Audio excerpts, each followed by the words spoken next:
For 6 hours, Maya Torres sat in complete silence aboard Flight 447, never speaking a word to fellow passengers or crew, who assumed she was grieving or antisocial.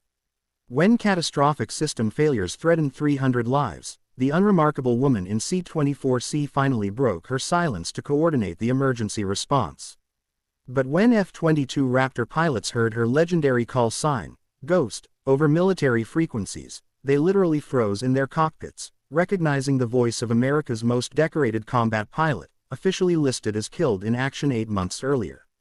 In the cockpit, Captain Richard Hayes, 52 years old, ran through his pre-flight checklist with First Officer Jennifer Matsui, 34. Both were seasoned professionals with decades of commercial aviation experience between them. Hayes called out each item methodically while Matsui confirmed the readings. "Weather looks good all the way to LAX, Hayes noted, scanning the meteorological data. "Should be smooth sailing once we're airborne." The routine felt comfortable and familiar. 23 years of commercial flying had made these procedures second nature.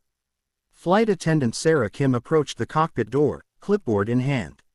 "Captain, we have 287 souls on board today. All passengers secured, cabin ready for departure." She paused, glancing back toward the main cabin. "We do have one passenger who seems, well, she hasn't spoken a word since boarding." Seat 24C, should we be concerned? Hayes shook his head. "Some people just don't like to fly. As long as she's not disrupting anyone, let her be." The aircraft filled with the usual pre-flight symphony, overhead bins slamming, conversations in multiple languages, crying babies, and the rustle of passengers settling in. Among them, Maya Torres, 38 years old, sat in seat 24C with the stillness of a statue. Dressed in unremarkable civilian clothes, dark jeans, a plain navy jacket, no jewelry or distinctive markings, she appeared utterly forgettable. Her posture was perfectly straight yet relaxed, hands folded, eyes closed as if sleeping. What made her remarkable was how utterly unremarkable she appeared. While other passengers fidgeted, chatted, or scrolled through devices, Maya remained motionless. The businessman by the window tried to engage her in friendly conversation about the long flight ahead. Maya glanced at him briefly, offered the slightest polite nod, then turned her attention to the safety card. Her silence wasn't rude, it was complete, professional, impenetrable. When the college student in the aisle seat offered to help with her bag, explaining she was tall enough to reach the overhead compartment, Maya acknowledged the offer with another minimal nod but secured her small leather satchel under the seat herself. The student and the businessman exchanged a look. They had encountered the untouchable passenger. 3 hours into the flight, the aircraft cruised smoothly at 38,000 feet. Most passengers had settled into their personal routines, some sleeping, others watching entertainment screens, a few working on laptops. The businessman next to Maya had given up trying to engage her in conversation after receiving nothing but polite nods. The college student across the aisle occasionally glanced over, clearly curious about the woman who hadn't moved, spoken, or even adjusted her position since takeoff. Maya sat with the stillness of a statue, but her mind operated with the precision of a tactical computer. Every few minutes, her eyes opened briefly to scan the cabin. She noted which passengers had visited the bathroom, which flight attendants were on duty, and the subtle changes in engine pitch that indicated altitude adjustments. Most people would find this level of awareness exhausting. For Maya, it was as natural as breathing. The flight attendants had learned to work around her. When they offered drinks, she simply pointed to water. When they distributed snacks, a gentle shake of the head sufficed. Sarah Kim had developed a theory that the mysterious passenger was grieving, perhaps traveling to her from a funeral. The other attendants speculated about everything from selective mutism to social anxiety disorder. None of them suspected they were serving someone whose tactical awareness could neutralize threats they couldn't even identify. Maya's fellow passengers had settled into a comfortable rhythm around her silence. The businessman had pulled out his laptop and was reviewing quarterly reports. The college student had fallen asleep with earbuds still in, her head tilted against the window. Behind Maya, a young mother quietly entertained her toddler with coloring books while her husband dozed. The atmosphere was peaceful, mundane, exactly the kind of environment Maya found most operationally secure. What none of them knew was that Maya's unremarkable appearance and absolute silence concealed one of the most decorated combat pilots in the history of the United States Air Force. Her call sign, Ghost, had been earned through 17 classified deep penetration missions over hostile territory, flying experimental aircraft that officially didn't exist. She had more air-to-air combat kills than any pilot currently on active duty, and her tactical innovations in stealth operations had been adopted across multiple Allied air forces. The leather satchel secured beneath her seat contained documents that would require congressional oversight to declassify. Her civilian identity as Maya Torres was itself a carefully constructed cover, supported by years of operational security protocols.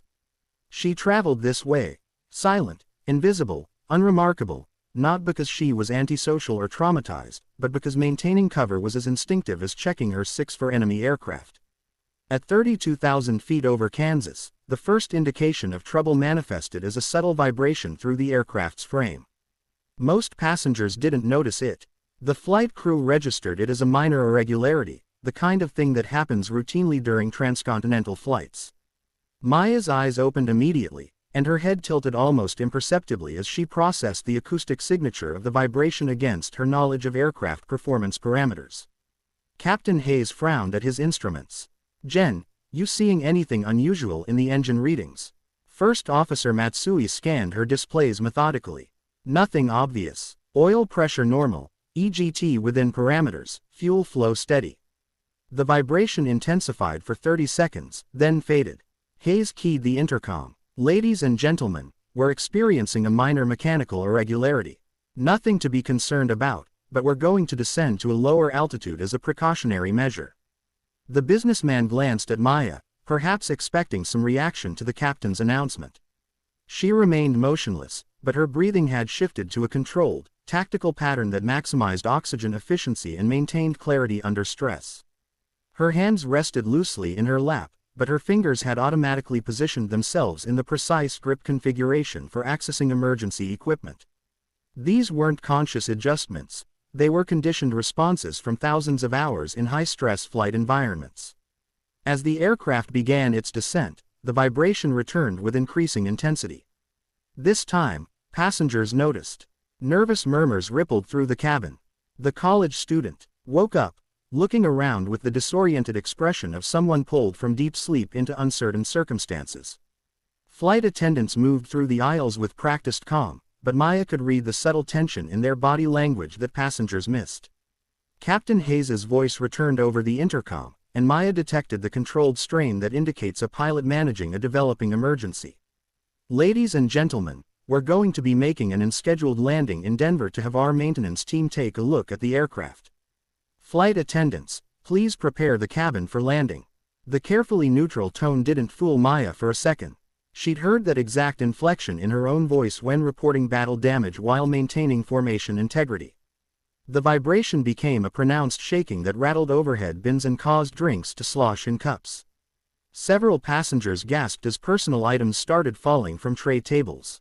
Maya's eyes swept the cabin with tactical precision, automatically identifying the strongest passengers who could assist in an evacuation, the exit routes that might become blocked, and the passengers who would need additional help in an emergency situation.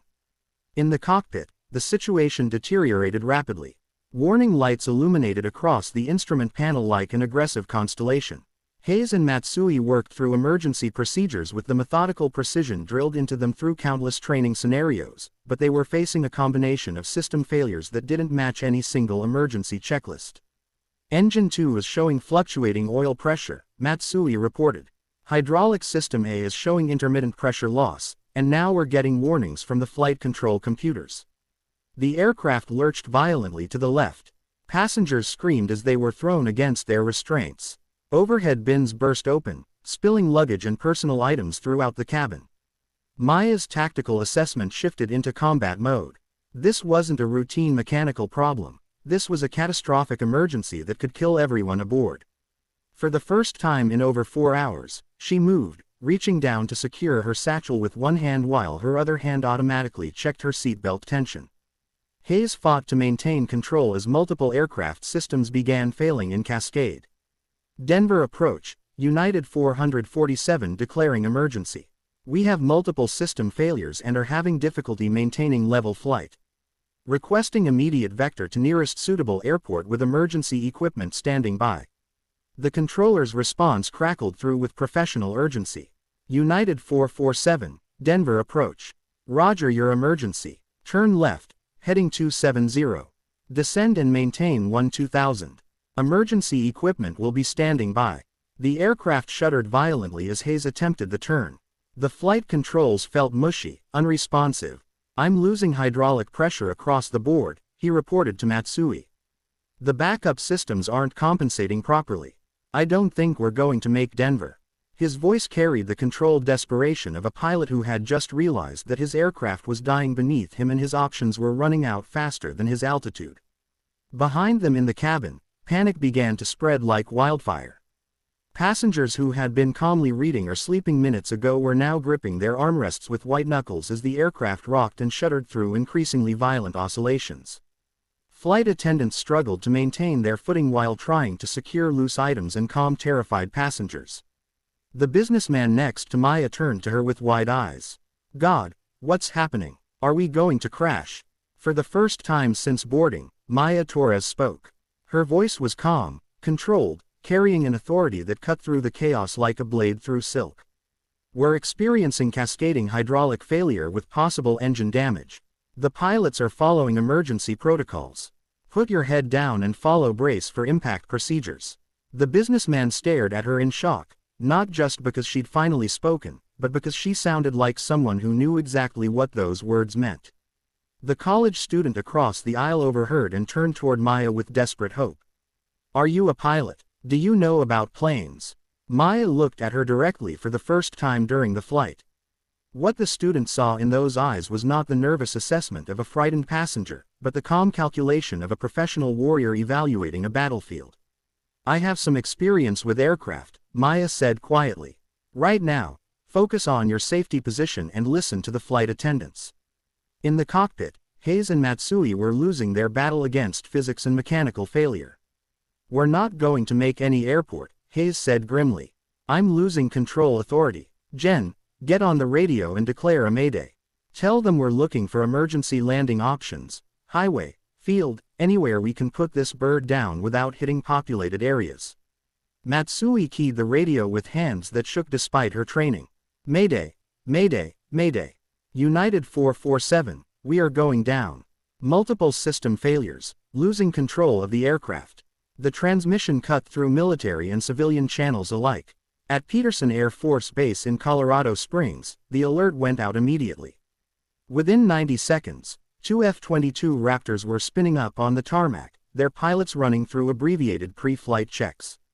The lead aircraft, call sign Viper 1, was piloted by Major Jake Morrison, a 12-year veteran with over 2,000 hours in the Raptor. His wingman, Viper 2, was Captain Lisa Chin, whose precision and tactical awareness had made her one of the most respected pilots in the squadron.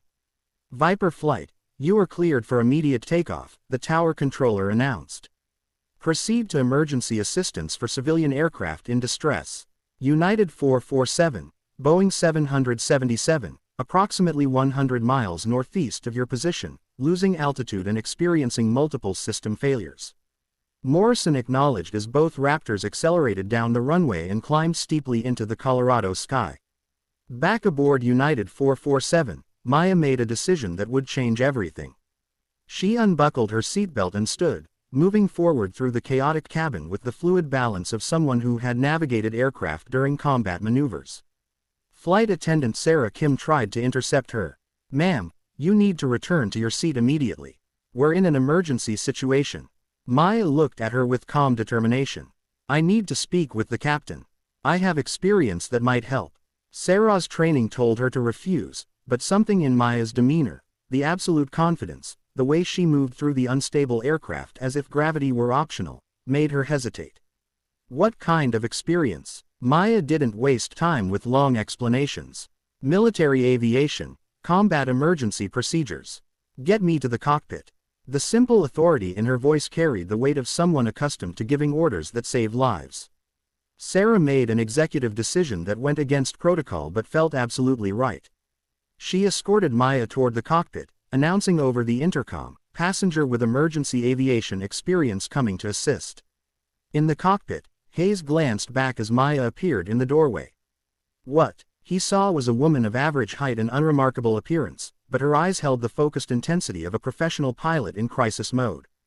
"Captain, I'm Maya Torres. I have extensive military flight experience, including emergency procedures for multiple system failures. What's your current status?" Hayes didn't have time to verify credentials or question protocol. His aircraft was dying, his passengers were in mortal danger, and someone had just offered help.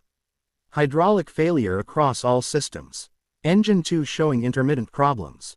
Flight controls are barely responsive. I'm trying to find somewhere to put her down, but we're losing altitude fast." Maya stepped into the cockpit and immediately began scanning the instrument panel. Her eyes moved with surgical precision, processing information at a speed that made Hayes realize this wasn't just someone with some military experience, this was someone who read aircraft systems the way most people read books. "Your backup hydraulic pumps aren't engaging properly. Try cycling the system reset while I check your alternate control pathways." As she spoke, Maya's hands moved to secondary control panels with the muscle memory of someone who had operated advanced aircraft systems under extreme stress. Hayes and Matsui watched in amazement as she accessed functions and diagnostics that they knew existed but had never used in actual flight operations. "Who the hell are you?" Matsui whispered. Maya didn't answer immediately, because she'd discovered something that changed the entire emergency profile. "Your primary flight computer is showing signs of systematic sabotage or catastrophic software failure. This isn't just mechanical failure. Someone or something has compromised your aircraft's digital systems." The implications hit the flight crew like a physical blow. This wasn't an accident. This was an attack. "Viper flight, this is Denver approach. United 447 is approximately 40 miles northeast of Denver International. Altitude 8,000 feet and descending. They have declared Mayday with multiple system failures. Major Morrison acknowledged while climbing through 15,000 feet. Viper 1 copies. We have visual contact with civilian traffic. Moving to provide assistance and assess situation." As the F-22s approached the crippled airliner, Morrison could see the Boeing 777 struggling to maintain level flight. Smoke trailed from one engine, and the aircraft's flight path showed the erratic corrections of a pilot fighting failing controls. "Viper 2, you seeing this? That bird is in serious trouble," Captain Chin confirmed while running tactical assessments. "Viper 1, recommend we establish communications with the civilian aircraft and provide guidance towards suitable emergency landing sites." Morrison switched to the emergency frequency. "United 447, this is Air Force Viper 1. 2 F-22s on your 6, ready to provide assistance. What is your current status and crew requirements?" Hayes responded immediately, grateful for any help. "Viper 1, United 447. We have multiple system failures, possible sabotage of flight control computers, and we're losing altitude rapidly. We have a passenger aboard with military aviation experience who is assisting with emergency procedures." In the cockpit, Maya continued working through the crisis with methodical precision. She had identified that the aircraft's fly-by-wire system had been compromised, but backup mechanical systems were still partially functional. "Captain, I'm going to attempt to bypass the compromised digital systems and give you direct mechanical control. It's going to feel like flying a much heavier aircraft, but you'll have more predictable response." Her hands moved across control panels with practiced efficiency. "How do you know how to do this?" Hayes asked while maintaining his death grip on the controls. Maya paused for just a moment. "Because I've flown aircraft that don't officially exist, and I've had to nurse damaged fighters home from combat missions where failure meant death for more than just me." The casual way she mentioned flying aircraft that don't officially exist sent a chill through both commercial pilots. As Maya implemented her emergency modifications, something unexpected happened. Her voice, which had been calm and professional throughout the crisis, took on a different quality as she communicated with the F-22s. "Viper flight, this is the passenger assist. I'm implementing direct mechanical control bypass. Recommend you establish a holding pattern at our altitude -2000 for visual confirmation of our control recovery." Major Morrison acknowledged the transmission, but something in the voice made him pause. There was a familiarity, an authority that didn't belong to a civilian passenger. Passenger assist, this is Viper 1. Roger, your recommendation. Can you confirm your aviation background for our coordination requirements? It was a standard question, but Morrison found himself holding his breath for the answer. Maya keyed the radio and made a decision that broke nearly 5 years of operational security silence. Viper flight, this is Ghost. The call sign hit the radio waves like a thunderclap. In Viper 1, Major Morrison's hands actually froze on his controls. Captain Chin's intake of breath was audible over the intercom. Jesus Christ, Morrison whispered off-channel to Chin. That's Ghost. The Ghost. She's supposed to be dead. Killed in action on a classified mission 8 months ago, Chin finished. That's what the briefing said. Morrison struggled to process the implications. One of the most legendary pilots in modern combat aviation was aboard that dying civilian aircraft, trying to save 300 lives with her bare hands and knowledge that was worth more than the aircraft itself.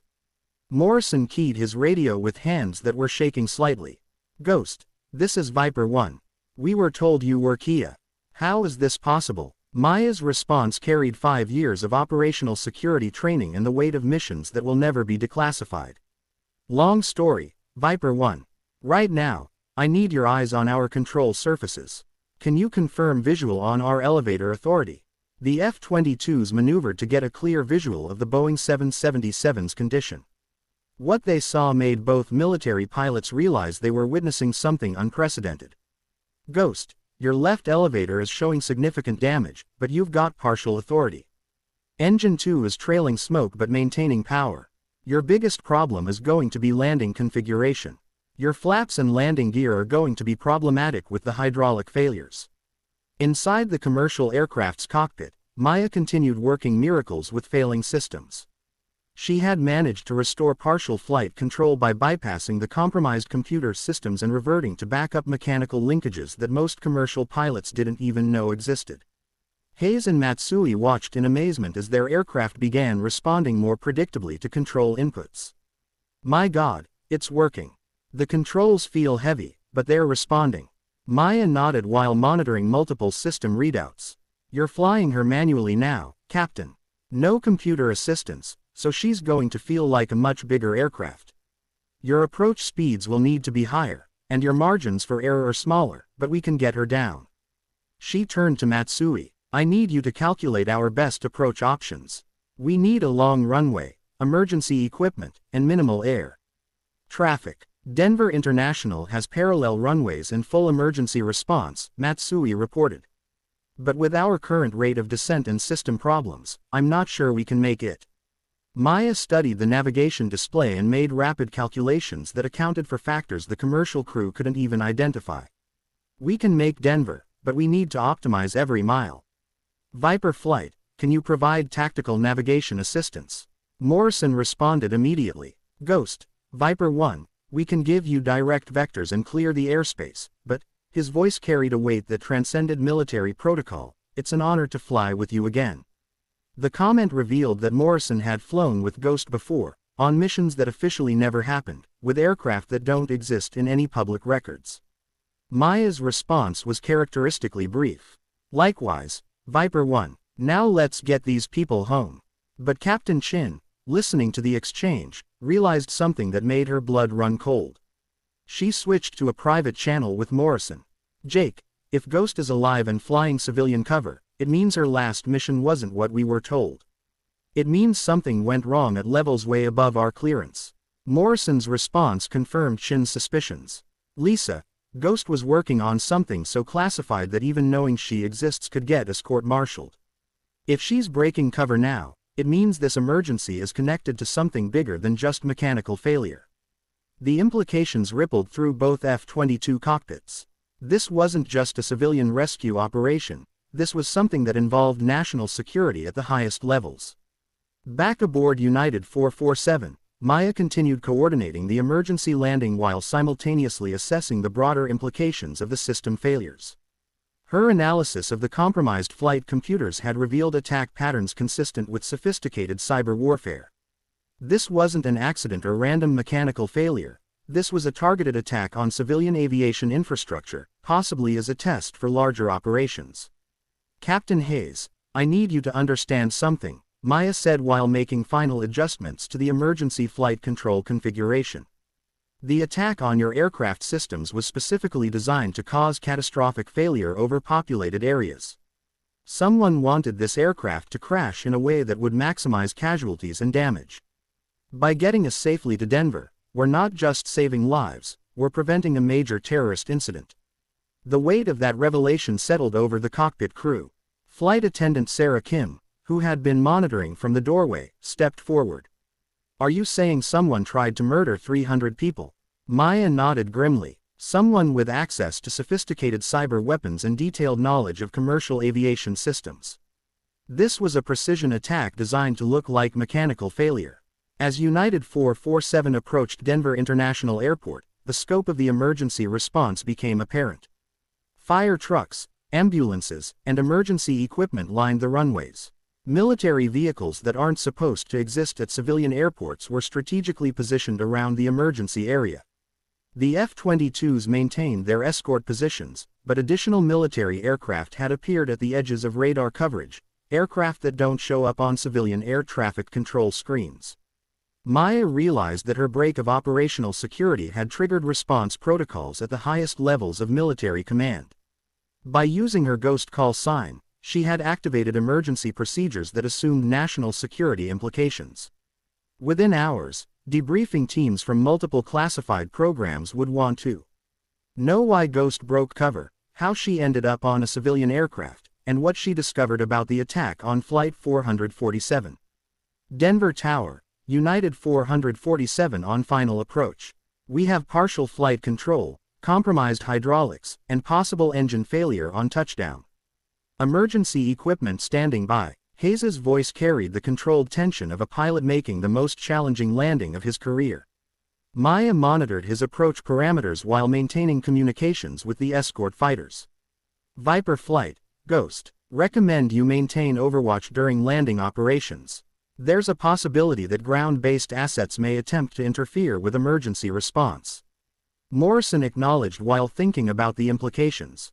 If Ghost suspected ground-based threats, it meant this operation had layers that extended far beyond a simple cyberattack on one aircraft. The Boeing 777 touched down hard on Denver International's longest runway. Hayes fought to maintain directional control as the damaged aircraft decelerated through emergency foam sprayed by ground crews. Fire trucks paced the aircraft while Maya coordinated final shutdown procedures for the compromised systems. Engine shutdown checklist complete. All passengers remain seated until emergency crews complete aircraft securing. As the aircraft came to a stop, Maya unbuckled her restraint and stood. Captain Hayes turned to her with an expression of amazement and gratitude. I don't know who you really are, but you saved 300 lives today. Maya's response carried the weight of classified operations and the burden of maintaining cover even in the aftermath of a major emergency. I'm just a passenger who had some useful training, Captain. Make sure your report reflects that. But as Maya moved toward the aircraft exits, she knew that her years of civilian cover were over. By using the ghost call sign, she had revealed her survival to military commands that believed her dead. By demonstrating tactical knowledge that exceeded anything available in civilian training, she had exposed capabilities that pointed toward classified programs. The quiet passenger who boarded in Washington would never exist again. The emergency evacuation proceeded with textbook efficiency, but Maya noticed details that confirmed her suspicions about the broader threat. Certain emergency responders were carrying equipment that suggested they were prepared for chemical or biological contamination. Military personnel in civilian clothes were positioned to intercept specific passengers during the evacuation process. This emergency response had been planned for something much worse than mechanical failure. As Maya stepped off the aircraft, Major Morrison and Captain Chin were waiting at the bottom of the stairs. Both F-22 pilots had landed and were still in full flight gear, but their expressions carried a mixture of professional respect and personal awe. Morrison spoke first. Ghost, we need to debrief this incident at the highest classification levels. There are people who are going to be very interested in how you ended up on that aircraft and what you discovered about the attack. Maya nodded while scanning the emergency response perimeter. Jake, this attack was a test run for something bigger. Whoever compromised Flight 447's systems has the capability to target multiple aircraft simultaneously. They were testing response times, emergency procedures, and system vulnerabilities. Chin stepped forward. What do you need from us? Maya's response revealed the tactical mindset that made her legendary. I need you to make sure no one on that aircraft talks about what they saw me do, and I need secure communications to Langley, the Pentagon, and NORAD. We have approximately 6 hours before whoever did this realizes their test failed and implements their main operation.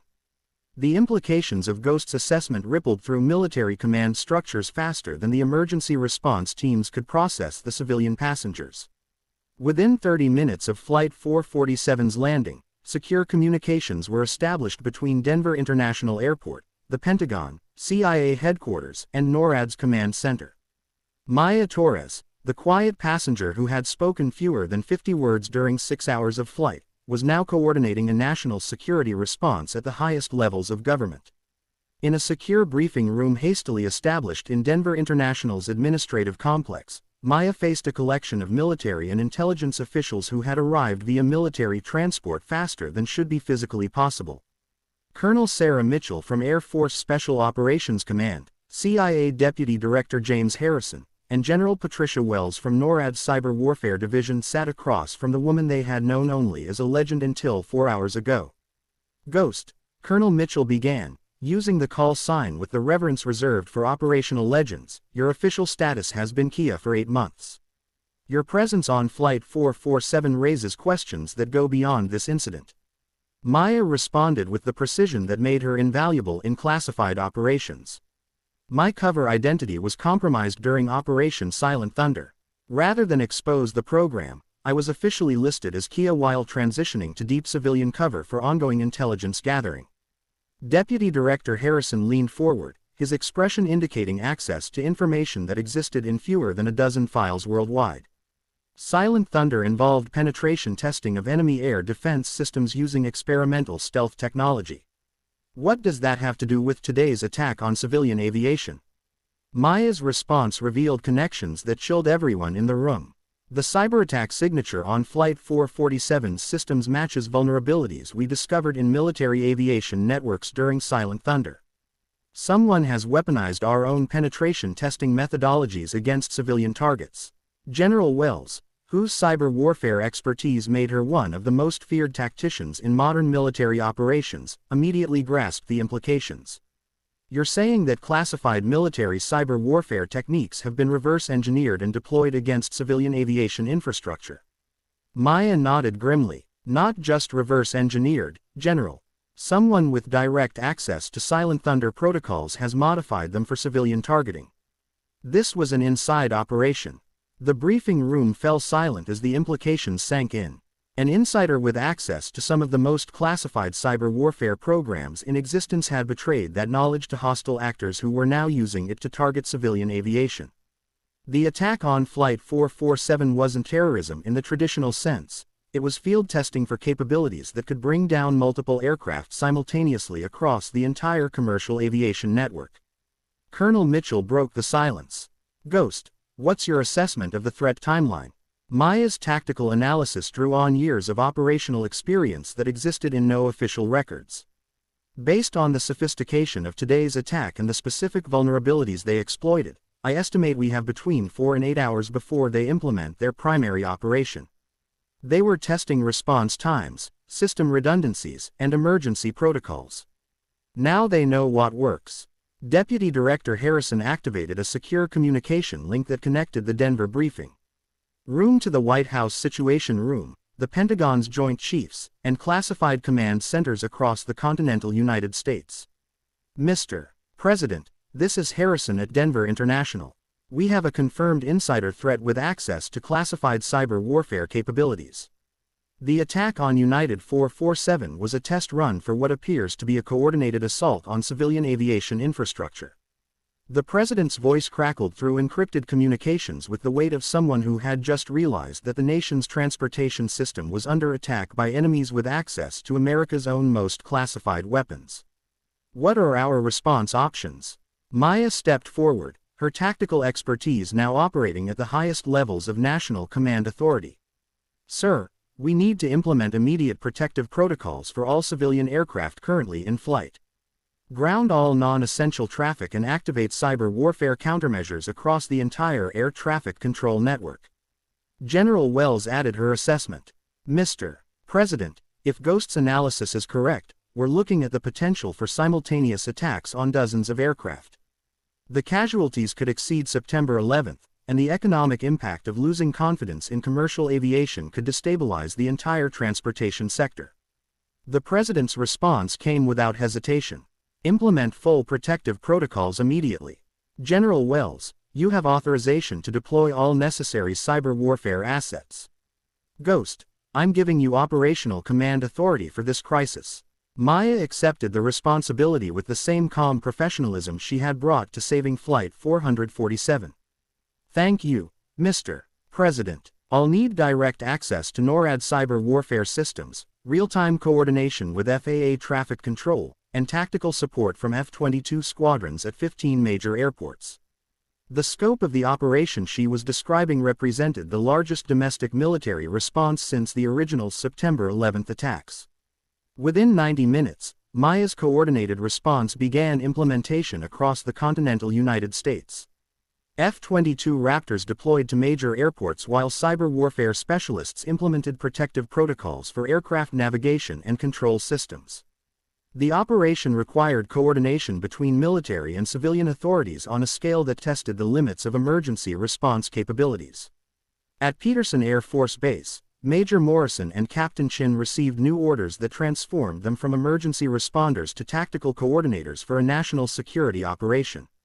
Viper Flight, you are now designated as operational coordinators for Project Guardian Shield. All F-22 squadrons across CONUS will be implementing protective overwatch for civilian aviation under Ghost's tactical command. Morrison acknowledged while mentally processing the implications.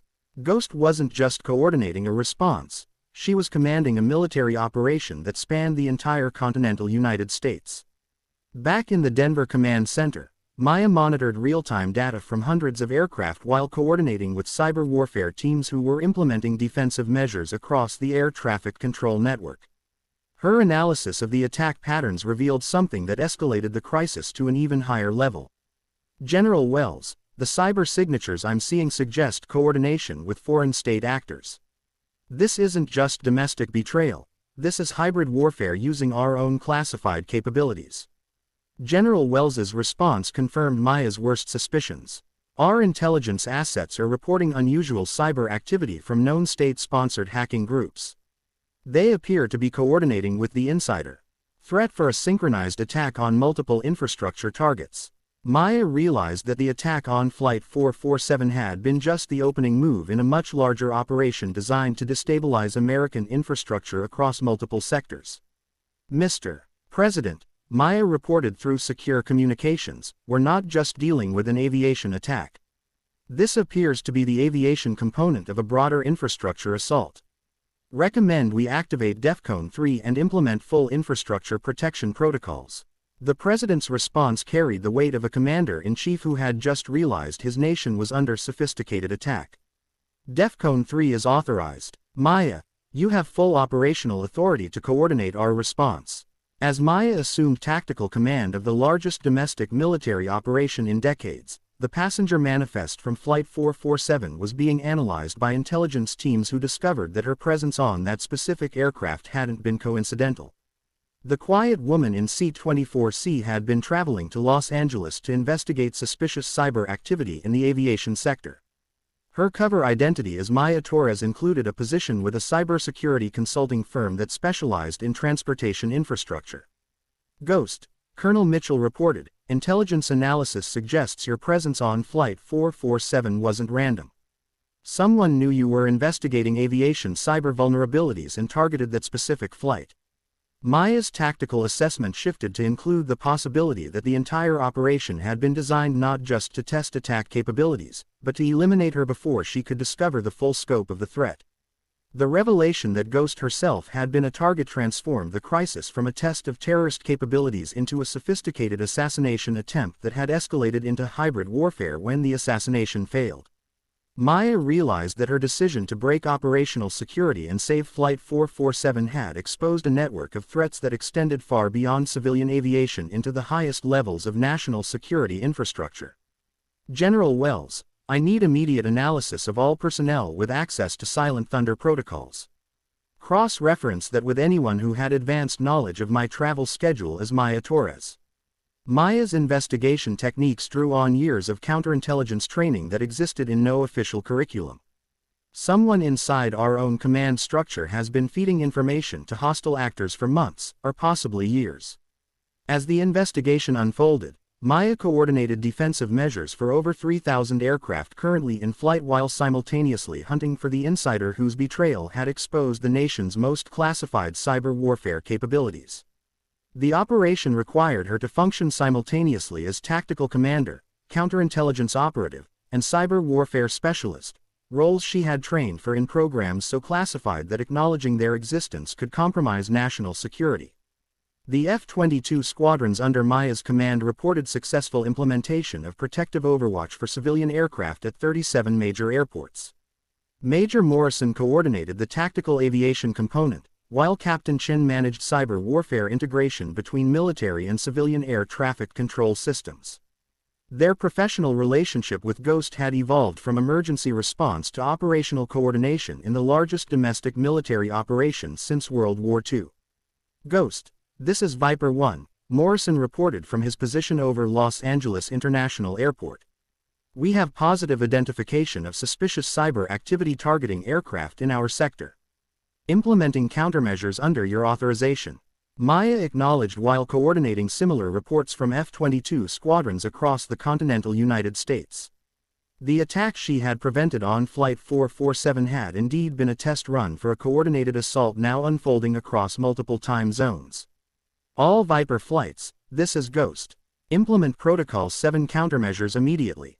We have confirmed hostile cyber intrusion attempts on civilian aircraft navigation systems in Sectors 3, 7, and 12. Maya's coordination of the defensive response demonstrated tactical capabilities that exceeded anything in standard military training. She was simultaneously managing air-to-air coordination, cyber warfare defense, and counterintelligence operations across a battle space that spanned the entire continental United States. In the Denver Command Center, intelligence teams working under Maya's direction identified the insider whose betrayal had enabled the attack. The revelation shocked everyone involved in the operation. Ghost, Deputy Director Harrison reported, the insider is Colonel David Reeves, former program director for Silent Thunder. He disappeared 6 months ago during what we thought was a routine assignment rotation. Maya's response revealed the personal cost of her years in classified operations. Colonel Reeves was my commanding officer during the final phases of Silent Thunder. He's the only person outside the program who knew my cover identity as Maya Torres. The implications created a new dimension to the crisis. The attack on Flight 447 hadn't just been terrorism or hybrid warfare, it had been personal revenge by someone who had worked closely with Ghost before betraying everything they had sworn to protect. General Wells, Colonel Reeves has detailed knowledge of not just Silent Thunder protocols, but also the personal information of every operative who worked in the program.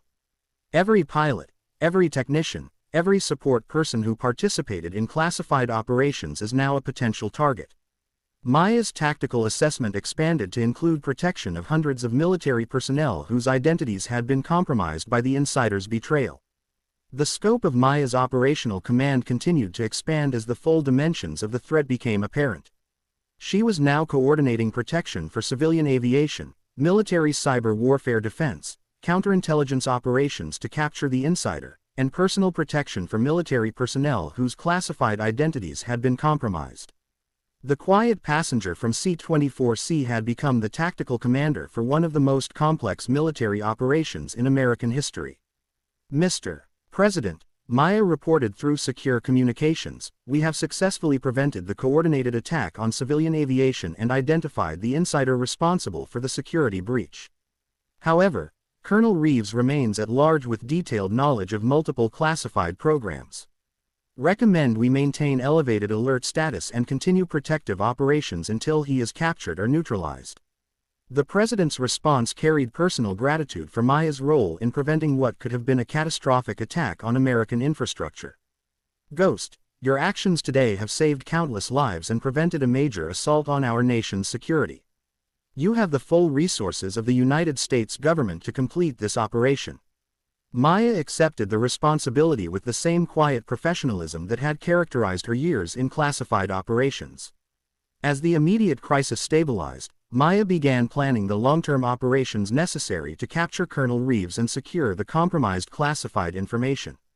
The passenger who had boarded Flight 447 in complete silence had become the central figure in a national security operation that would reshape military cyber warfare capabilities and domestic security protocols for years to come. The businessman from Seat 24A would never know that the quiet woman who saved his life was one of the most legendary pilots in military history. The college student from 24B would never understand that the woman who spoke so calmly during the emergency had been coordinating defensive operations across the entire continental United States. But Major Morrison and Captain Chin, whose F-22s had escorted the damaged airliner to safety, would carry the memory of flying with Ghost for the rest of their careers. In the aftermath of Operation Guardian Shield, Maya Torres disappeared again into deep civilian cover, her official status remaining classified at levels that require presidential authorization to access.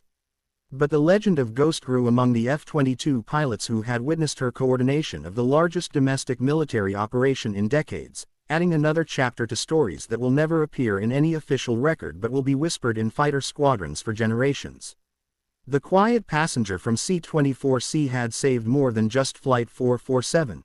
She had saved the entire civilian aviation system from an attack that could have changed the course of American history. And she had done it with the same calm professionalism that made her a legend in military operations that officially never happened, involving aircraft that don't exist.